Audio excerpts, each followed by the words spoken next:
দেশনেত্রী বেগম খালেদা জিয়া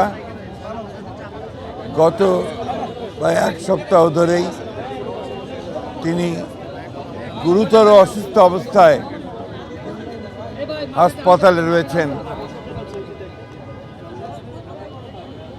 জাতীয় এবং আন্তর্জাতিক পর্যায়ের অত্যন্ত উচ্চমানের চিকিৎসকরা তার চিকিৎসা করছেন, কিন্তু এই চিকিৎসার আরও উন্নত হাসপাতালে করা প্রয়োজন বলে সবাই মনে করছেন। সেই কারণে তাকে ইংল্যান্ডের হাসপাতালে নিয়ে যাওয়ার সিদ্ধান্ত হয়েছে। এই নেত্রী, যিনি তার সারাটা জীবন এই দেশে গণতন্ত্র প্রতিষ্ঠার জন্য উৎসর্গ করেছেন। আপনারা সবাই জানেন যে বিগত হাসিনা ফ্যাসিস্ট সরকার তার প্রতি যে অন্যায় আচরণ করেছেন, নির্যাতন করেছেন, নিপীড়ন করেছেন, দীর্ঘ 6 বছর তাকে কারারুদ্ধ করে রাখা হয়েছিল।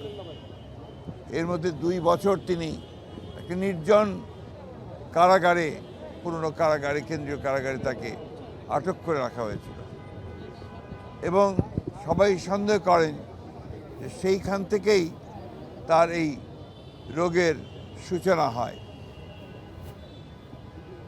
একটা অপরাধমূলক অবহেলা, চিকিৎসার অভাবের কারণে তিনি আরও অসুস্থ হয়ে পড়েন।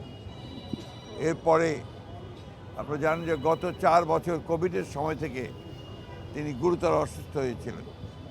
আল্লাহর অশেষ রহমতে তিনি সুস্থ হয়েছিলেন। এই কয়েকদিন ধরে আবার অসুস্থ হয়েছেন। চিকিৎসকরা প্রাণপণে চেষ্টা করছেন এবং আশা করছেন যে তিনি আগামীকাল যদি আপনার এয়ার অ্যাম্বুলেন্স এসে পৌঁছায় কাতার থেকে, তাহলে আগামী পরশু অর্থাৎ রোববার তাকে লন্ডনে নিয়ে যাওয়া সম্ভব হবে। তবে তিনি এখনও গুরুতর অসুস্থ, সেই কারণে তিনি ফ্লাই করতে পারবেন কি না সেটা ডাক্তাররা নিশ্চিত করলেই তাকে ফ্লাই করে নিয়ে যাওয়া হবে অ্যাম্বুলেন্সে করে। আমরা আজকে এখানে এই নয়াপল্টনের এখানে মসজিদে আমরা নামাজ আদায় করেছি, জুমার নামাজ।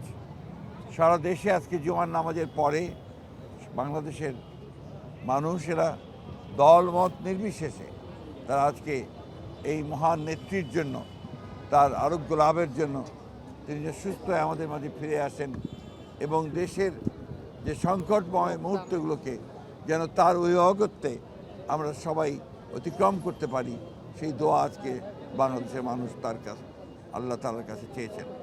আমি আবারও পরম করুণাময় আল্লাহ তাআলার কাছে দোয়া করছি, প্রার্থনা করছি যে আল্লাহ তাআলা যেন তাকে সুস্থ করে আবার আমাদের মাঝে ফিরিয়ে নিয়ে আসেন এবং আমাদেরকে সঠিক নেতৃত্ব দেন।